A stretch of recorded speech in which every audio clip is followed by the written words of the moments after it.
10 years ago, I heard the kind of sentence that can split a man in half. It wasn't whispered in anger.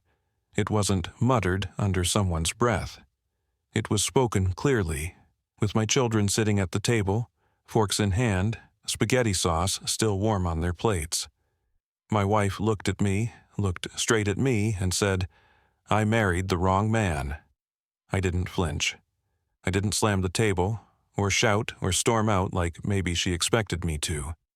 Instead, I turned the burner off, scooped the pasta onto the plates, and said, "Dinner's ready."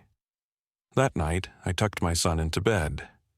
I kissed my daughter on the forehead. I cleaned the dishes, wiped down the counters, and made sure they could sleep peacefully. I chose silence.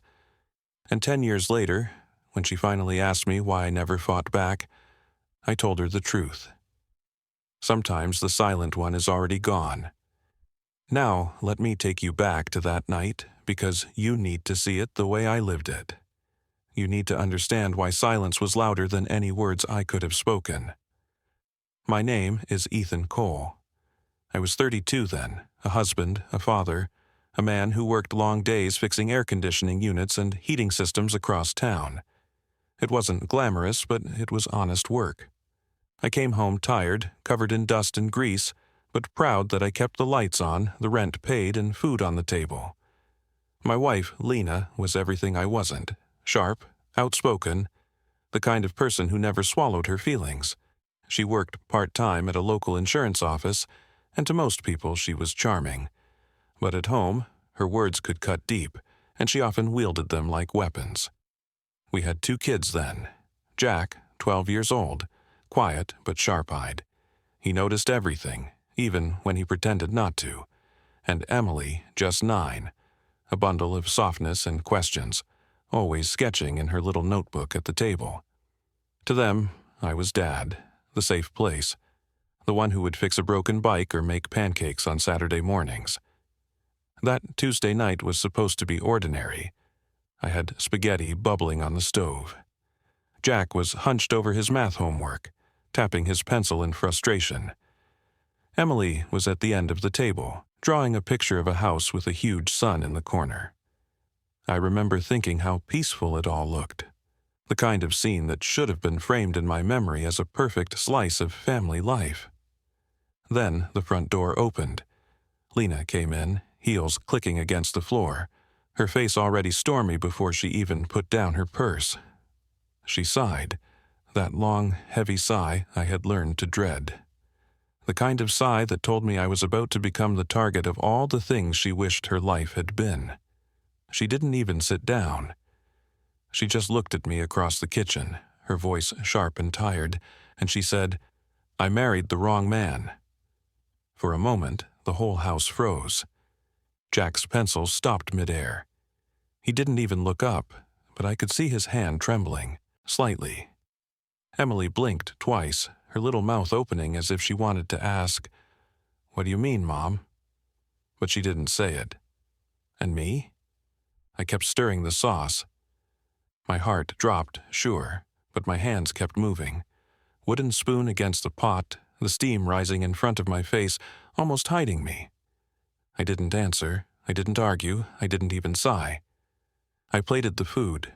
I set it on the table. My voice was steady when I said, "Dinner's ready." Inside, though, something shifted. You see, silence can mean many things. Sometimes it means patience. Sometimes it means fear. But that night, my silence meant I was done. I wasn't going to fight in front of my children. I wasn't going to let them see their father beg for respect. I wasn't going to let my son learn that a man's worth is proven by shouting louder than his wife. And I wasn't going to let my daughter believe love is supposed to sound like slammed doors and angry words. So I chose quiet. I chose calm. I let the storm pass right over me. But silence is not emptiness. It carries weight. And what Lena didn't know that night, what my children couldn't understand until much later, was that silence was my way of saying, "The man you wanted is gone, and he isn't coming back." 10 years later, Lena asked me why I never fought back, why I didn't yell or defend myself. She thought my silence meant I didn't care, but the truth was much heavier, because sometimes the silent one is already gone. This was not the beginning of our story. It was the fracture point, the night everything changed, even if no one else realized it at the time. And what happened after, well, that's where the real story begins. When I tell people about that night when my wife said she married the wrong man, they usually ask me what our marriage was like before that moment. They want to know if it was all fighting, or if the signs were obvious from the start. The truth? Our life looked ordinary on the outside, ordinary enough that most people would have thought we were fine. Back then, I was 32, working 6 days a week as an HVAC technician. It wasn't glamorous work, but it was steady. My hands were always rough, my clothes smelled of dust and copper wiring, and I came home most nights bone-tired. But tired as I was, I walked in the door each evening with one thing on my mind: making sure my family felt safe, full, and cared for. That was how I measured myself as a man, not by promotions or titles, but by whether my kids had a roof over their heads and food on their plates. Lena, my wife, saw the world differently. She was ambitious, sharper than me, and quick to point out when life didn't measure up to her expectations. She worked part-time at an insurance office, but in her heart, she believed she was meant for something bigger, something grander. To her, my job wasn't just a paycheck, it was a ceiling she didn't want to live under. We'd met young, in our early 20s, and back then her fire had pulled me in. I thought her boldness was confidence.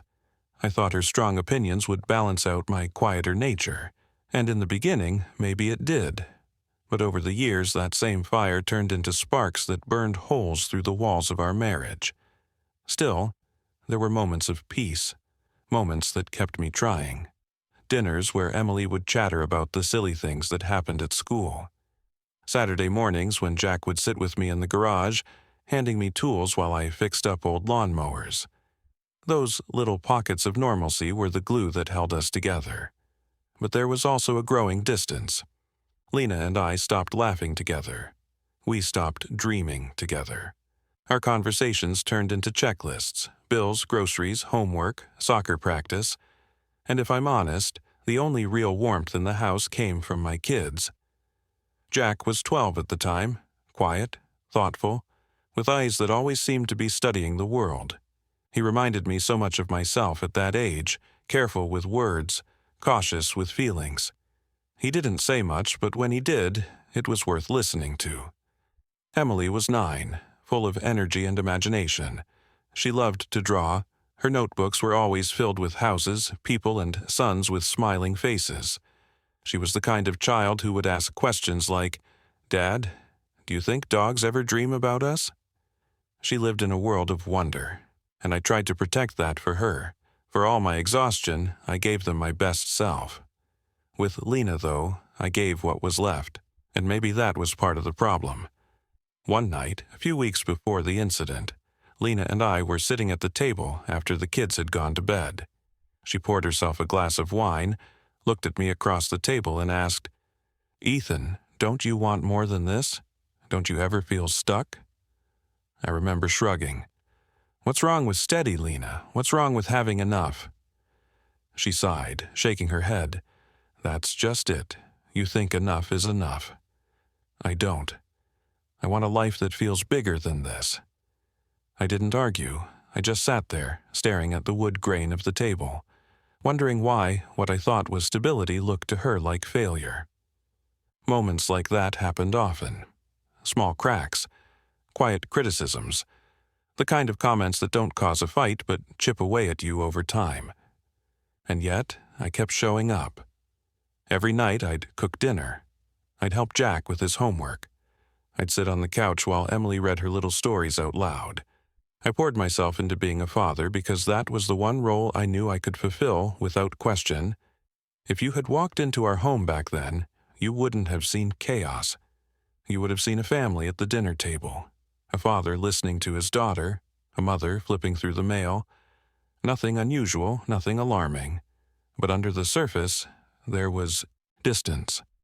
a quiet disconnect that only grew wider with time. I carried it like a secret weight, trying to convince myself it was normal, that all marriages cooled down eventually. What I didn't realize then was how fragile that balance really was, how one sentence, just one, could cut through years of routine and silence and split the entire house in two. That Tuesday night when Lena walked through the door and spoke those words, it wasn't the beginning of our problems. It was the moment all those quiet cracks finally showed themselves in one sharp, undeniable break. And I remember thinking, as I stirred the pot of spaghetti sauce, how strange it was that a normal evening could carry the weight of an ending. Because sometimes the most devastating storms don't arrive suddenly. They build quietly, like a slow leak in the roof, until one day the whole thing collapses under the weight of what you've ignored. And that night, when Lena said she married the wrong man, I realized the roof had finally caved in. The night it all broke open started like any other. That's the part that still gets me. It wasn't a holiday or an anniversary or a fight already in progress. It was just Tuesday. I was in the kitchen, stirring a pot of spaghetti sauce. The smell of garlic and tomato filled the air, steam clouding the little window above the sink. Jack sat at the dining table, pencil in hand, scratching numbers onto his math worksheet. His face was twisted in concentration, the kind of look that always reminded me of my father when he used to fix engines. Brow furrowed, jaw set.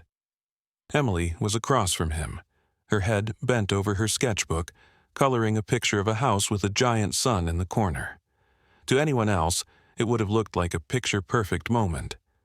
A tired dad cooking dinner, kids quietly busy, the hum of normal family life. But inside me, there was already a kind of heaviness. I'd been carrying it for months, maybe years. The weight of Lena's dissatisfaction, her sighs, her silences, her criticisms that came like pinpricks instead of punches. The front door opened, and Lena's heels clicked across the floor. She didn't greet us, didn't smile. She dropped her purse on the counter with a thud that made Emily's crayon slip across the page. I turned slightly, spoon still in hand, and said, "Hey, dinner's almost ready." She didn't answer right away. She just stood there, arms crossed, her eyes scanning the room like she was taking inventory of a life she no longer wanted. Then she spoke. "I married the wrong man." The words didn't come out like an explosion.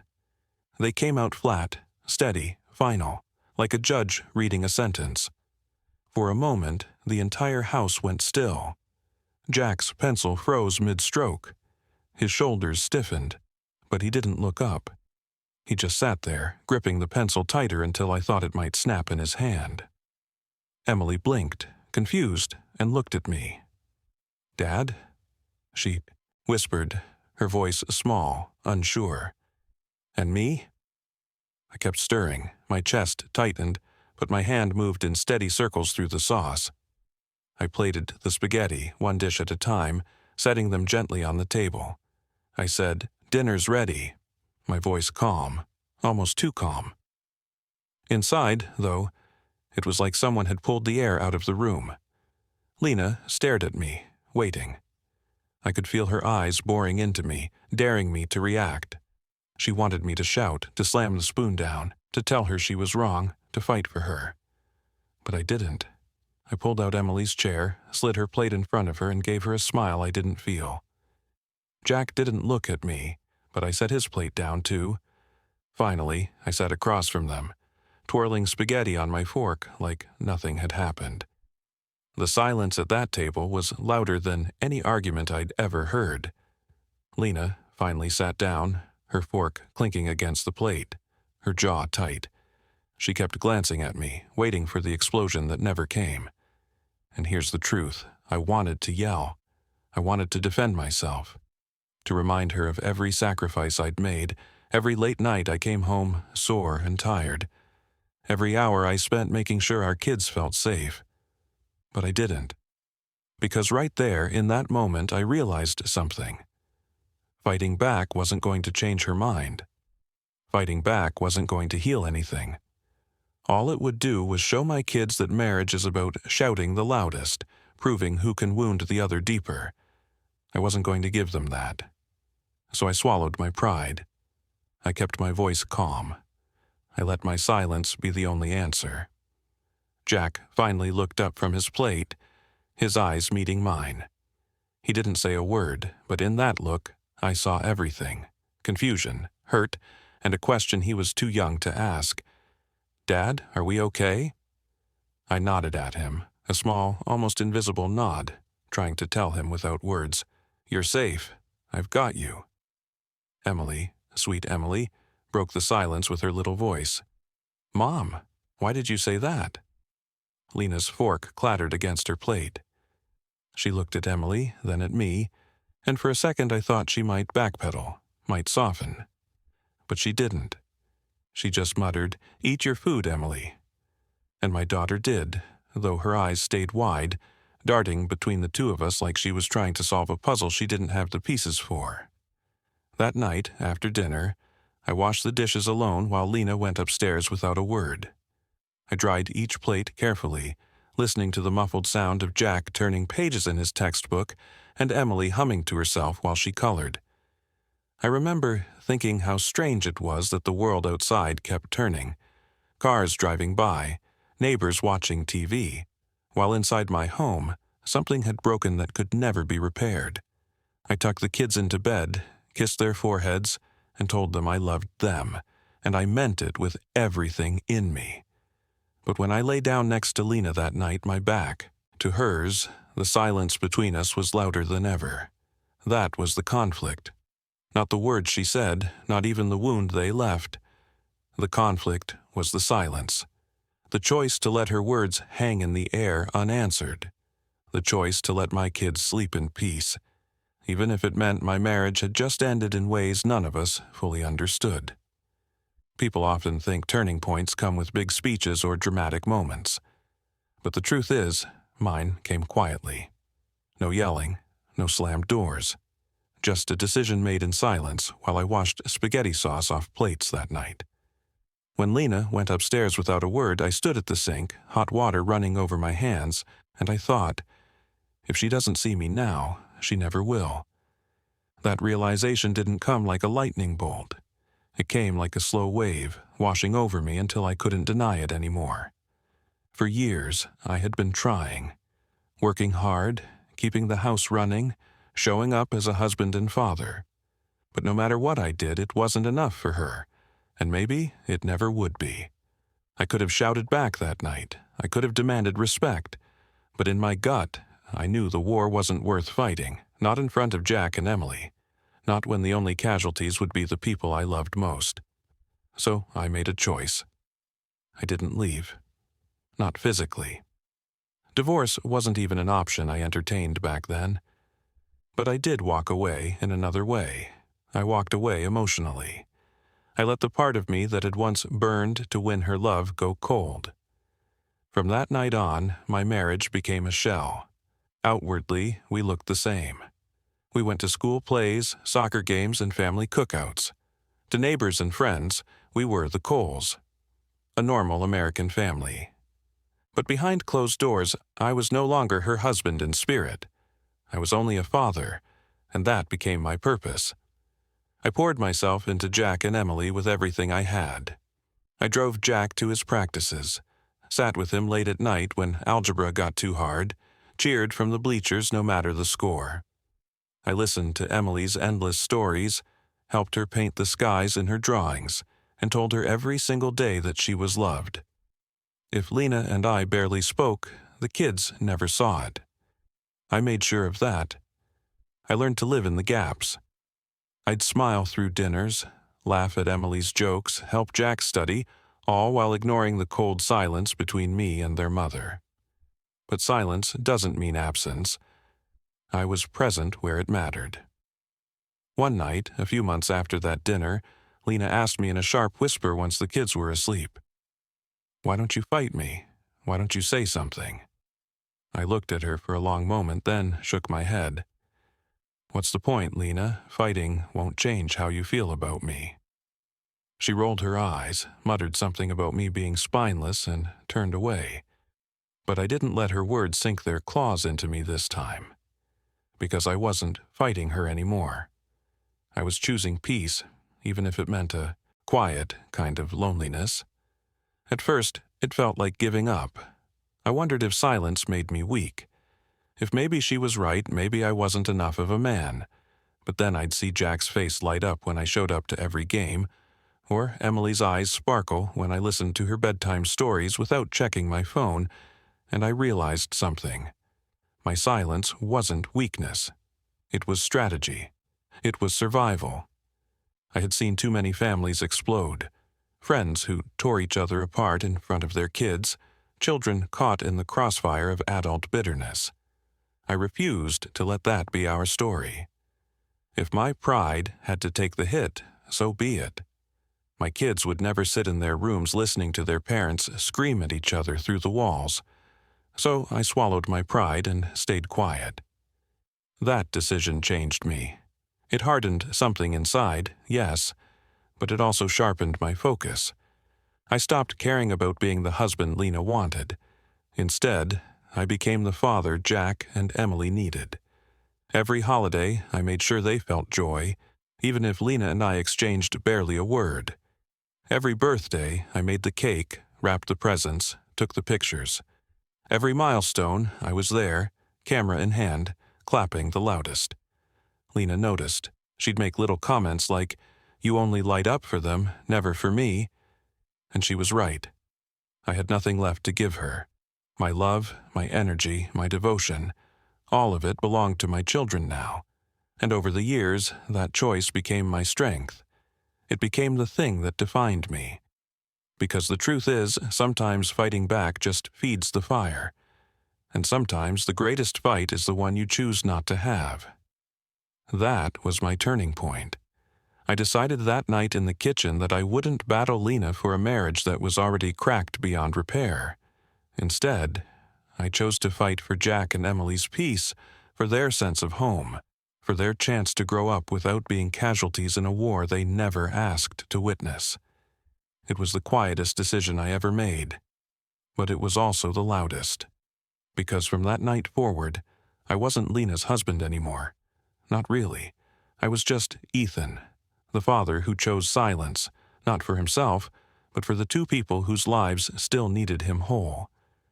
10 years passed, a decade of silence woven into the fabric of our marriage. From the outside, it probably looked like we'd made it. Jack graduated high school with honors and went off to college. Emily grew into a confident young woman, her drawings turning into art that covered her walls. To friends and family, we looked stable. Still married, still living under the same roof, still attending the milestones together. But Lena and I lived like polite strangers. We shared a house, but not a life. We spoke about bills, about schedules, about what groceries were needed. But real conversations, the kind where you look into each other's eyes and actually see the person across from you, those died the night she told me she married. The wrong man. For me, silence became second nature. It was the shield I carried every day. It let me focus on my kids, on keeping peace in the house, on surviving without dragging them through hell. I told myself that was enough, and then, one night, long after both kids had grown and left the nest, Lena finally asked the question I had been waiting for without even realizing it. It was late. The house was quiet. Jack was away at school. Emily had just moved into her first apartment. For the first time in years, it was just the two of us sitting at that same old kitchen table. Lena poured herself a glass of wine. I remember the way her hands trembled just slightly, the way her eyes avoided mine. She took a sip, then looked at me and asked, almost in a whisper, "Ethan, why didn't you ever fight me that night?" I set my coffee cup down slowly. The question hung in the air like smoke, heavy and inescapable. She leaned forward, her eyes searching mine. "Do you know what it did to me? You just sat there. You didn't defend yourself. You didn't yell. You didn't care enough to fight for us. Why?" For 10 years she had carried this question, and now, Finally, she wanted an answer. I studied her face, the lines of age, the tiredness in her eyes, the faint trace of the woman I had once fallen for, and for the first time in a decade I let her hear the truth I had kept buried. I spoke softly, but every word carried the weight of years. Lena, sometimes the silent one is already gone. She blinked, confusion flickering across her face. What do you mean? I held her gaze. That night, when you said you married the wrong man, something inside me broke. I didn't yell back because I knew it wouldn't matter. You had already decided I wasn't enough, and I realized I couldn't keep fighting for a place in your heart if you had already shut the door. She opened her mouth, but I kept going. I stayed for Jack and Emily. Every single day after that, I stayed for them. They deserved a home where their parents didn't scream at each other. They deserved peace. So I gave them peace. But as for us, I paused, my voice tightening. As for us, I was gone the moment you said those words. Lena's hand covered her mouth, her eyes watering. Ethan, I thought your silence meant you didn't care. I shook my head slowly. No. My silence meant I cared too much to fight. It meant I was protecting our children from seeing what our marriage had become. But it also meant I was done trying to win you back. I gave everything I had, Lena, and in the end, all I had left was silence. Her tears fell then, dripping onto the table. She whispered almost to herself, I didn't know. I thought I wanted you to fight for me. I leaned back, the ache in my chest as familiar as breathing. You wanted a battle, Lena, but battles leave scars. I didn't want scars on our kids, so I chose to let you win by default. But what you didn't see was that in that silence I left. Maybe not in body, but in every way that mattered, I left. The room was still, except for her quiet sobs. For a moment I almost reached out, almost tried to comfort her. But then I stopped, because I realized it wasn't my role anymore. That part of me, the part that wanted to hold her, fix things, fight for us, had died 10 years earlier. I stood up, rinsed out my coffee cup, and placed it in the sink. Before walking upstairs, I turned back one last time and said, sometimes the loudest goodbye isn't shouted, it's silence. And I said mine a long time ago. And that was it. That was the moment everything was laid bare, not in anger, not in a screaming match, but in the quiet truth of a man who had already let go. When people hear my story, they often ask me if I regret it. If I regret not fighting back, not screaming that night, not slamming my fist on the table and telling Lena she was wrong. And the truth? Regret is complicated. Do I regret losing the marriage we once had? Sometimes. Do I regret the silence that settled between us like a permanent wall? Maybe. But do I regret the choice to protect my children from a battlefield they didn't deserve to grow up in? Not for a second. Because Jack and Emily, my son and daughter, they grew up in a house without screaming, without broken plates, without slammed doors. They had birthdays with balloons and laughter, not tears. They had a father who was steady, present, always there. That mattered more to me than proving to their mother that I was the right man, after all. Years later, when Jack was in college, he called me one night out of the blue. His voice was calm, but there was something heavy behind it. He said, "Dad, you never fought with Mom, not once. Why?" I paused, not sure how much to tell him. But then I realized he was old enough to understand. "Because, son," I said, "sometimes fighting back just burns everything down. And I didn't want you or Emily to grow up in ashes." There was silence on the line. Then Jack said softly, "Thanks, Dad." That was it, just 2 words. But they told me everything. He had seen, he had noticed, and he understood. Emily, too, carries the echoes of those years differently. One day, when she was about 20, she came over and brought me a drawing, an old sketch she had made as a child, from around the time Lena spoke those words. It was a picture of a house, but I noticed something I hadn't seen before. In the drawing, the father figure had a giant shield in his hand, standing between the children and a storm cloud drawn above the house. I asked her, "Why did you draw me like this?" She shrugged, smiling a little. "Because, Dad, you were the shield. You never let the storm touch us." I didn't cry often, but that night I did.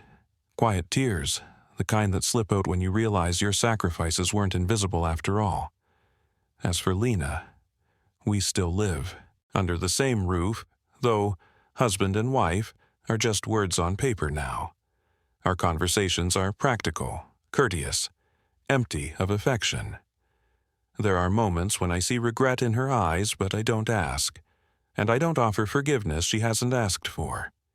She once told me, years after that kitchen confrontation, I thought silence meant weakness. And I answered simply, no. Silence meant I was done bleeding for something that was already dead.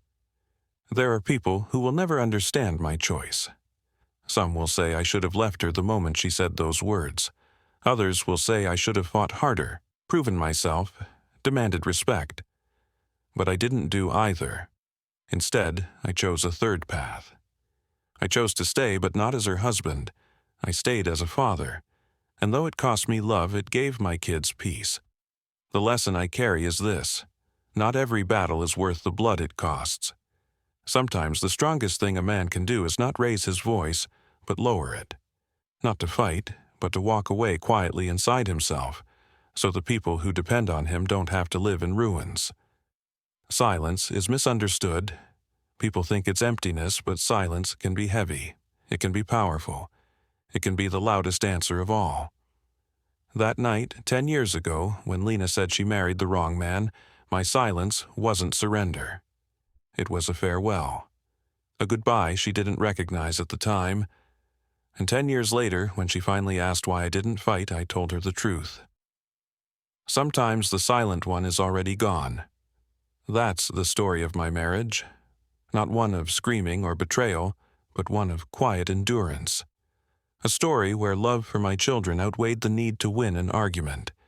And if there's anything I want you, the one listening, to take from this, it's this: words matter. They can scar deeper than fists.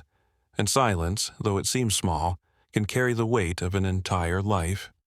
So be careful with the words you speak, and be mindful of the silences you hear, because sometimes silence isn't indifference. Sometimes silence is the final goodbye. That's my story. A story about silence, sacrifice, and what it means to walk away without leaving.